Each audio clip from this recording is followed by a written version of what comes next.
ওকে, so তাহলে এখন ওকে রিদমও চলে আসছে। সো লেটস সি, আমরা এখানে আমাদের সলিউশনটা শুরু করে যারা পরে আসবে তারা ভিডিও থেকে দেখে নিতে পারবে, সমস্যা নেই। Okay, okay sir, okay sir. Okay, so now question number 8। Question number 8 এ কি জিজ্ঞাসা করতেছে? Explain the difference between resistance and resistivity. এখন রেজিস্ট্যান্স আর রেজিস্টিভিটির মধ্যে ডিফারেন্স কি? রেজিস্ট্যান্স হলো আমাদের একটা সার্কিটে যে কারেন্ট ফ্লো করবে, হ্যাঁ, সার্কিটে যে কারেন্ট ফ্লো করবে, কারেন্ট ফ্লোয়িং এর মধ্যে কতটুকু সে অবস্ট্যাকল হিসেবে কাজ করবে, যে কারেন্ট ফ্লোকে কতটুকু বাধা দিবে, ওই জিনিসটার একটা মেজারমেন্ট হলো রেজিস্ট্যান্স। এখন রেজিস্ট্যান্সটা একটা ম্যাটেরিয়ালের রেজিস্টিভিটির উপর, ওই ম্যাটেরিয়ালের ক্রস সেকশনাল এরিয়া কত, ওই ম্যাটেরিয়ালের লেন্থ কত, সবগুলা জিনিসের উপর ডিপেন্ড করে। আর রেজিস্টিভিটি কার উপর ডিপেন্ড করে? রেজিস্টিভিটিটা কোনো ডাইমেনশনের উপর ডিপেন্ড করে না, like it does not depend on the cross sectional area or the length of the material. সে শুধু কার উপর ডিপেন্ড করে? It only depends on the type of material, যে সে কেমন টাইপের ম্যাটেরিয়াল দিয়ে বানানো। এই জিনিসটা আমরা অ্যান্সারের এখানে যাই 4A। ওকে, এই যে রেজিস্টিভিটি কি জিনিস? Resistivity is a constant for a material. যে একটা ম্যাটেরিয়ালের জন্য রেজিস্টিভিটি অলওয়েজ কি থাকবে? ফিক্সড থাকবে। কনস্ট্যান্ট আর থাকবে। রেজিস্ট্যান্সের ফর্মুলা কি? যে resistance equals to what? Resistivity into length divided by cross sectional area. So তার মানে সে রেজিস্টিভিটির উপর ডিপেন্ড করে, লেন্থের উপর ডিপেন্ড করে, ক্রস সেকশনাল এরিয়ার উপর ডিপেন্ড করে। তো তাহলে এটা হলো রেজিস্ট্যান্স আর রেজিস্টিভিটির মধ্যে ডিফারেন্স, যে রেজিস্টিভিটি একটা ম্যাটেরিয়ালের জন্য অলওয়েজ ফিক্স থাকে, কিন্তু রেজিস্ট্যান্স রেজিস্ট্যান্স সেম চেঞ্জ ম্যাটেরিয়ালের করবে। জন্য ডিফারেন্ট ডিফারেন্ট ভ্যালু দিতে পারে। কেন? যদি ওকে, লেন্থ অর ক্রস সেকশনাল এরিয়ার মধ্যে কোনো চেঞ্জ আসে। ডিফারেন্ট হয়, চেঞ্জ আসে। ওকে স্যার, ওকে স্যার। ওকে, তো তাহলে এটা ছিল আমাদের 8A। 8A এর এইটা তোমাদের যে অ্যানসার শিটে মাত্র যে অ্যানসারটা দেখাইলাম, ওই জিনিসটা তোমরা ফলো করবা। দেন নাম্বার বি ওকে এর স্যার। এই ক্যালকুলেশনটা আমরা দেখি কি বলতেছে। The resistivity of copper is 1.7 into 10 to the power minus 8 ohm meter. Okay, so তাহলে we have the value of resistivity. এখন বলতেছে a copper wire is 0.5 meter long. So তাহলে we know the length and cross sectional area দিয়ে দিছে। So we have all the information. আমাদের formula কি? Resistance equals to, মাত্র লিখে আসছে যে resistivity into length resistivity divided by times length by cross section area. Cross sectional cross area. Section so area. তাহলে আমরা এখন কি করব? আমরা এখন ক্যালকুলেটরের মধ্যে বসাবো কি? 1.7 into 10 to the power minus 8 multiplied by 0.5, ওটাকে ডিভাইড দিব কি দিয়ে? 1 into 10 to the 1.0 power times. Minus 6 দিয়ে। সো তাহলে এটা ওকে করলে স্যার, পরে কত আসে?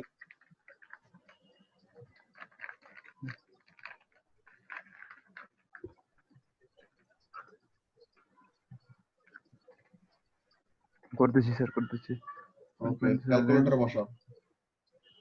times 10 to the power minus 8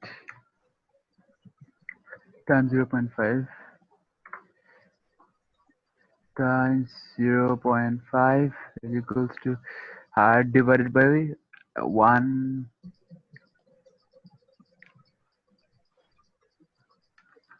এই ম্যাথ divided by মুখে মুখে করে ফেলা যায় আর কি। যে এখানের জন্য কি আসে, যে 1.7 ইনটু 0.5 করলে পরে 1.7 এর হাফ কত? 8.5 হবে। সো তাহলে 8.5 into 10 to the power minus তারপর মাইনাস এটা 8। -2 হয়ে যাবে। হ্যাঁ, তো তাহলে এখানের মধ্যে এটা কত আসে? 8.5 ইনটু 10 টু পাওয়ার কত? -2 -2 মাইনাস 2। তো তাহলে 8.5 into 10 to the power minus 2 ohm. yes তো এটা আমরা অ্যানসারের সাথে মিলে দেখে অ্যানসার মিলছে নাকি। তো এখন এটা কত আসছে? এই যে 0.0085। সো তাহলে স্ট্যান্ডার্ড ফর্মে নিলে আমরা যেটা বের করছে ওইটাই আসবে। কত? 8.5 into 10 to the power minus 2 -2 ohm. Okay, ohms। Okay sir. ঠিক আছে। সো তাহলে এটা গেল আমাদের কোশ্চেন নাম্বার 8। নাও কোশ্চেন নাম্বার 9। কোশ্চেন নাম্বার 9 এ কি বলতেছে দেখি। Question number 9 A, when tidying a prep room, a teacher discovers a tray of resistance wires that have lost their labels. যে কি করছে? সে একটা ল্যাব রুম, একটা টিচার একটা ল্যাব রুম এরকম গুছাইতেছিল। দেন সে কি করলো? সে একটা ট্রে দেখলো যেটার ভিতর অনেকগুলো রেজিস্টর রাখা, কিন্তু রেজিস্টর গুলির উপর লেবেল দেওয়া থাকে, বুঝছো?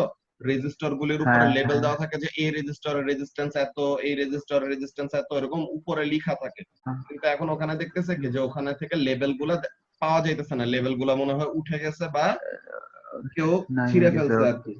So এখন বলতেছে he decides to ask his students to carry out experiments to determine the material that the wire is made of by measuring the resistivity of the wire.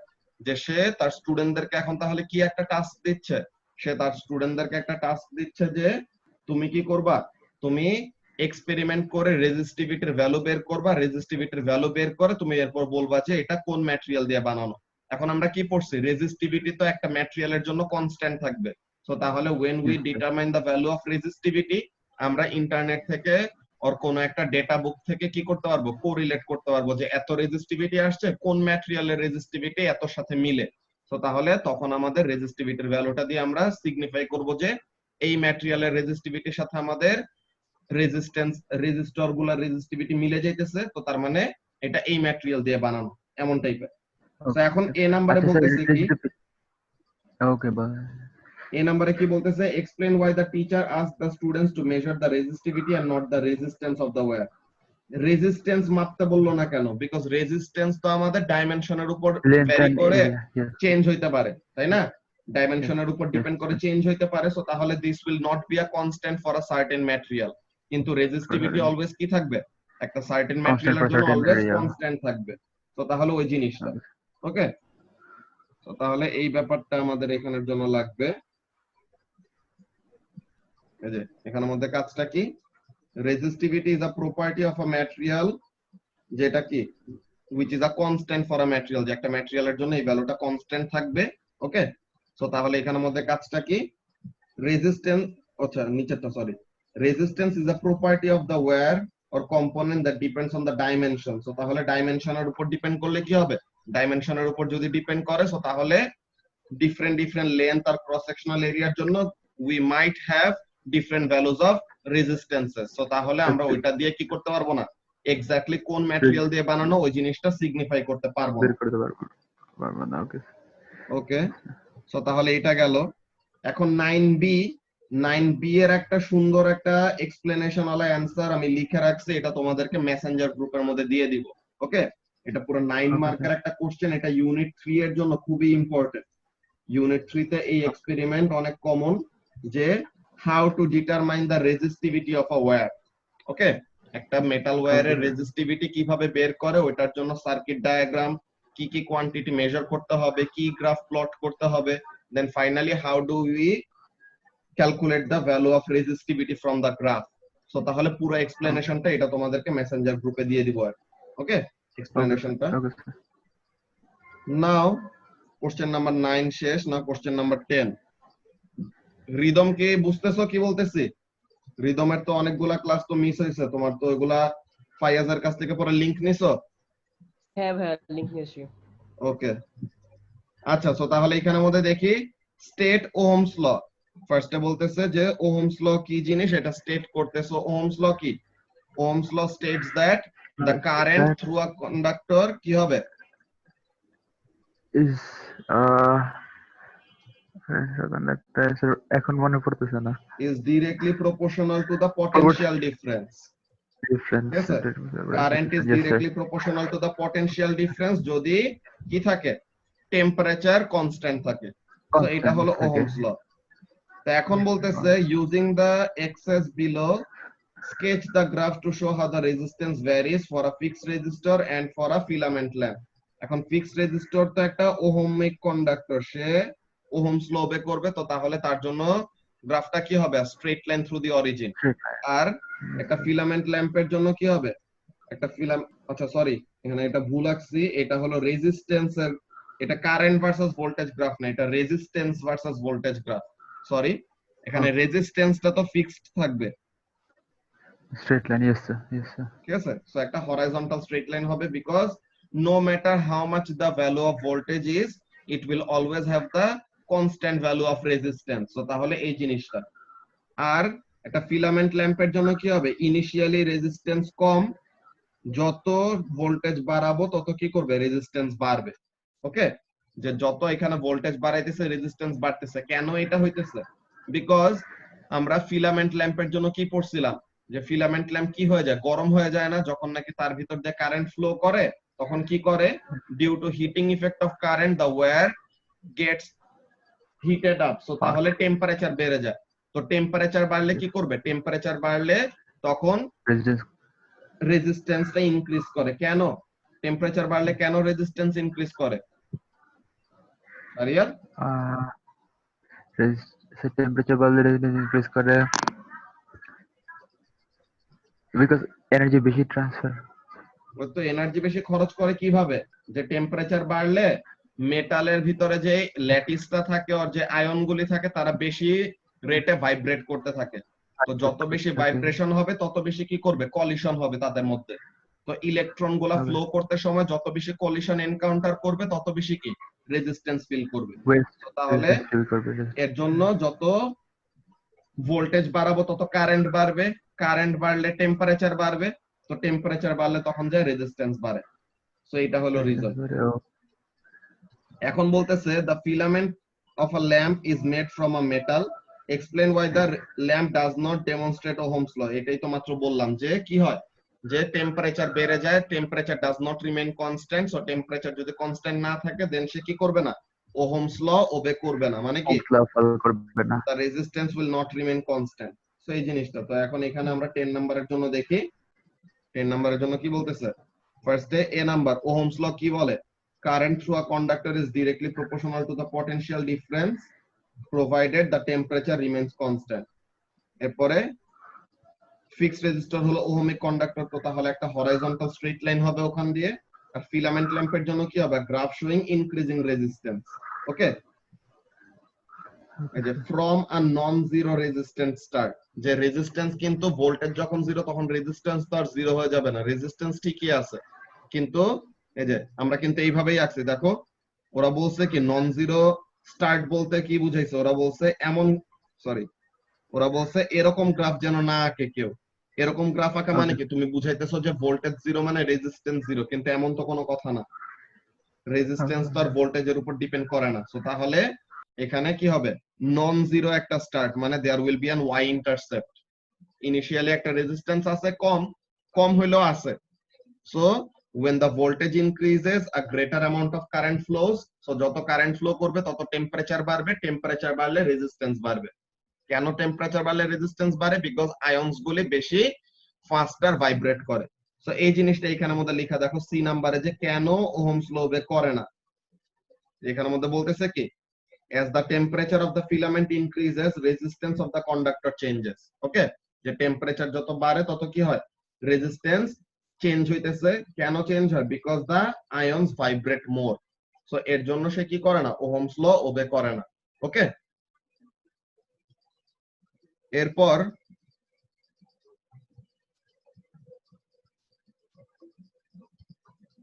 Okay, so number 11, number 11 এ কি বলতেছে, এই কোশ্চেনটা একদম easy, এটা তো কার graph, এইটা কার কোন কম্পোনেন্টের shape, এরকম রিদম, এটা তো লেভেলস অফ পড়ছো। হ্যাঁ ভাই, এটা কোন component, state the name of the component, কোন কম্পোনেন্টের গ্রাফ দেখতে এরকম।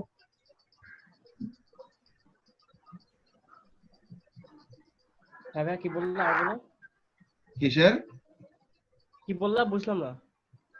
এই যে কোশ্চেন নাম্বার 11 কি বলতেছে, the graph show the current versus voltage graph for an electrical component. A number কোশ্চেনে জিজ্ঞাসা করতেছে state the name of the component, কোন সার্কিট কম্পোনেন্টের জন্য কারেন্ট ভার্সেস ভোল্টেজ গ্রাফ এরকম হয় দেখতে।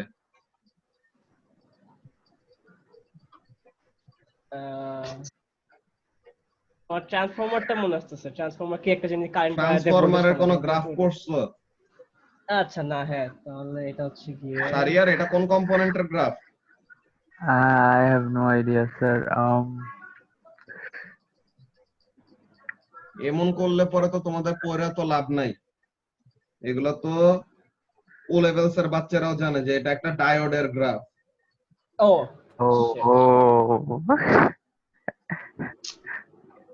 এরপর কি বলতেছে, state the resistance of the component when the potential difference is minus 0.7। So potential difference যখন মাইনাস 0.7 হলো এখানে, সো মাইনাস 0.7 যখন পটেনশিয়াল ডিফারেন্স, তখন রেজিস্ট্যান্সের ভ্যালু কত এটা জিজ্ঞাসা করতেছে। কারেন্ট ভার্সেস ভোল্টেজ গ্রাফের গ্রেডিয়েন্ট কি দেয়?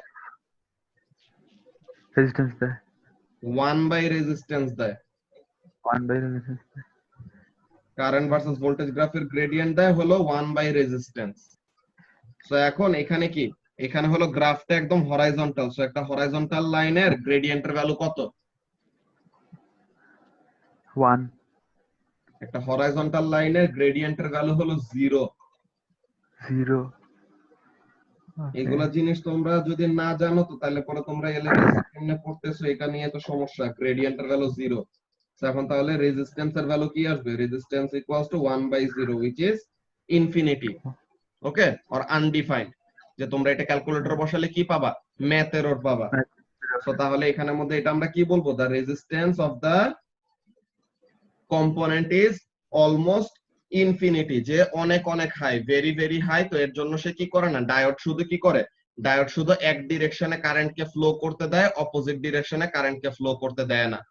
ওকে, তো এইগুলা সার্কিটের কি বলে, এগুলা কম্পোনেন্টের গ্রাফ গুলো তো তোমাদের এখানে মধ্যে ডিসকাস করা হয়েছে। এই যে এটা একটা ডায়োডের গ্রাফ, এগুলো তো আগের লেকচার গুলো তোমাদের ভিডিও গুলি প্রতিদিন দিয়ে দেওয়া হয়। তাহলে ভিডিও দেওয়ার পর তোমরা যদি কেউ নাই দেখো তো তাহলে পরে এগুলো দিয়ে তো লাভ নাই কোনো, ঠিক আছে? এই যে এটা হলো একটা ডায়োডের গ্রাফ। তো উল্টা ডিরেকশন দিয়ে যখন কারেন্ট ফ্লো করতে নিবে, ডায়োড কি করতে দেয় না, অপোজিট ডিরেকশনে কারেন্টকে ফ্লো করতে দেয় না। ডায়োড কি করে, শুধু কারেন্টকে একটা ডিরেকশনে ফ্লো করায়। সো এই ব্যাপারটা মনে রাখতে হবে। এরপরে সি নাম্বারে কি বলতেছে? Calculate the resistance of the component when the potential difference is plus 0.7 volt. So plus 0.7, so plus 0.7 এর সময় আমরা দেখি, প্লাস 0.7 এর সময় এখানে আমাদের কারেন্টের ভ্যালুটা কত আসে? প্লাস 0.7 দেখি অ্যাকচুয়ালি কোন জায়গাটায় আসে। সো এটা হলো 0.6, এটা হলো 0.8। সো তাহলে 1 2 3 4 5 এই জায়গায় মিড পয়েন্টে যে 0.6 আর 0.8 এর মাঝখানে আমাদের 0.7। সো তাহলে দিস ইজ 0.7। এখন এই 0.7 বরাবর আমরা দেখি কারেন্টের ভ্যালু কত আসে।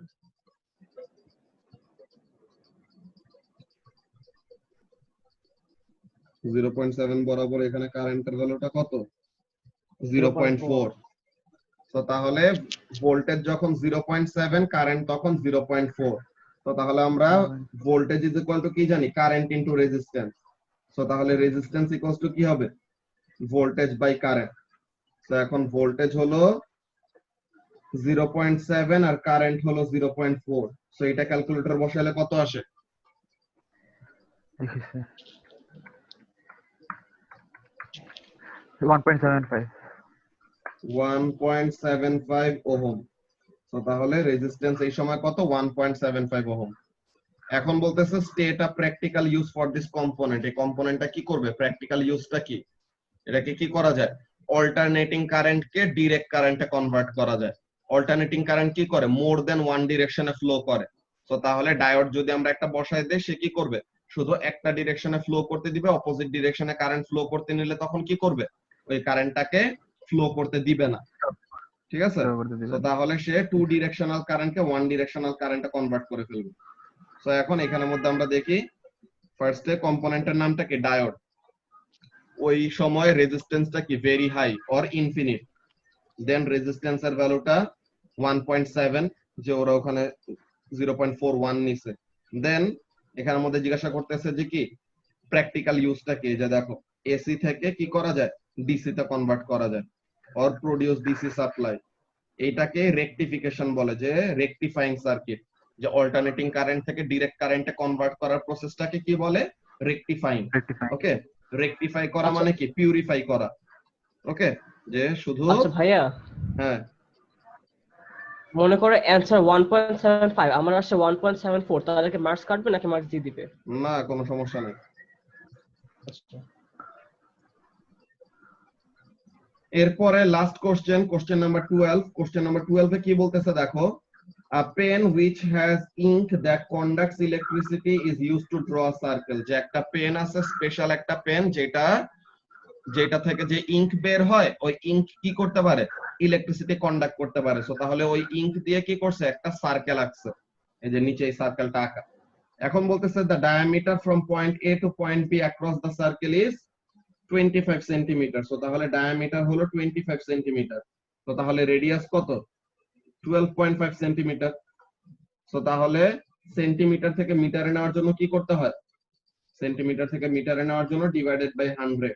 তো তাহলে এটা কত আসবে, 0.125 মিটার। সো তাহলে we know the radius of the circle to be what, we know the radius of the circle to be 0.125 metre. এখন ফার্স্টে একটা কথা বলতেছে এ নাম্বারে, describe an experimental method to measure the resistance of the ink circle between points A and B। Point A আর point B এর মাঝে কতটুকু রেজিস্ট্যান্স কাজ করতেছে এটা এক্সপেরিমেন্টালি বের করতে বলছে। এখন রেজিস্ট্যান্স বের করার জন্য কি কি দরকার আমাদের,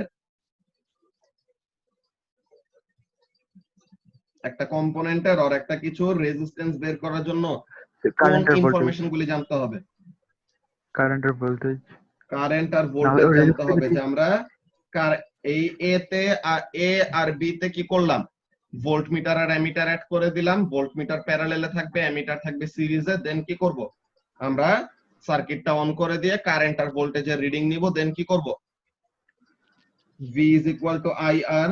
সো তাহলে R equals to কি, V by I। সো তাহলে এখানে থেকে রেজিস্ট্যান্স বের করব। দেখি ওরা কি বলছে এখানের মধ্যে।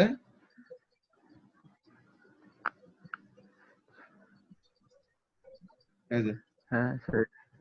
এই জিনিসটাই, যে voltmeter, ammeter and low voltage power supply to build a circuit and এমন ভাবে কানেক্ট করতে হবে যেন এ আর বি তো এরকম কানেকশন থাকে। So measure current and voltage between A and B, then resistance equals to what, voltage by current. So এই formula দিয়ে আমরা কি করলাম, এই ফর্মুলা দিয়ে আমরা রেজিস্ট্যান্স এর ভ্যালুটা বের করলাম।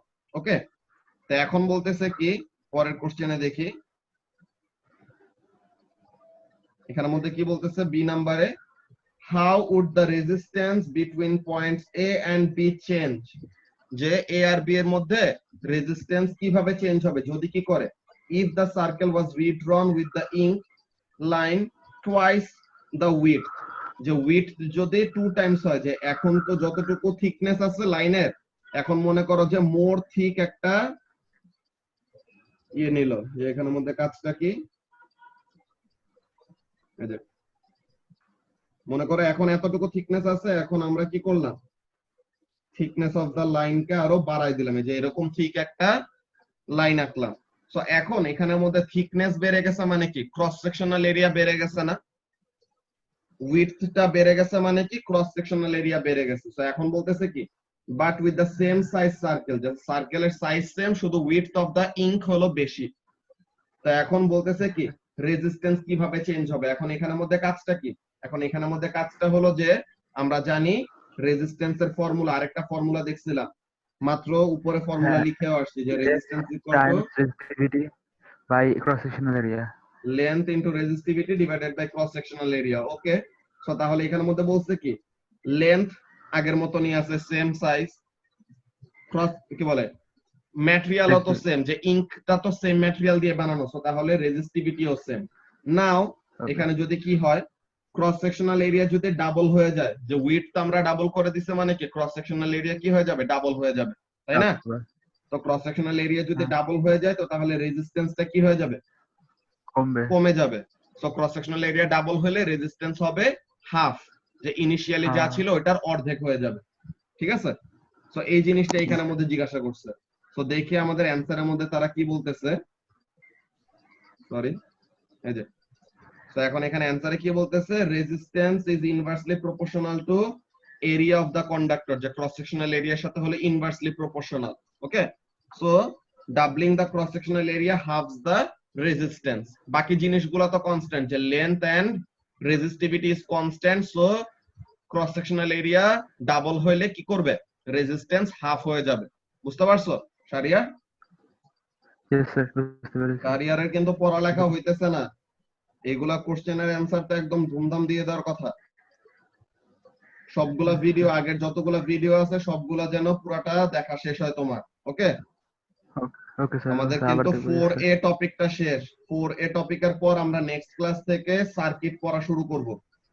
ওকে, ওকে স্যার, আমরা নেক্সট ক্লাস থেকে 4B যে ইলেকট্রিক্যাল সার্কিট পড়া শুরু করব। সো তাহলে তোমার নেক্সট ক্লাসের আগে সবগুলা ভিডিও যেন দেখা হয়ে যায়, বুঝতে পারছো? Okay sir, electricity yes sir. আর রিদমেরও কিন্তু তাড়াতাড়ি ক্যাচ আপ করতে হবে। অনেক বড় একটা ব্রেক হ্যাঁ। নিছো, এখন তাড়াতাড়ি ক্যাচ আপ না করলে পরে জেনে আর পরীক্ষা দেওয়া হবে না। বুঝছি। ঠিক আছে, হ্যাঁ, জেনে পরীক্ষা হবেও? এটা ওইটা কয় তো বছর হবে। থাকবে করোনা আল্লাহ?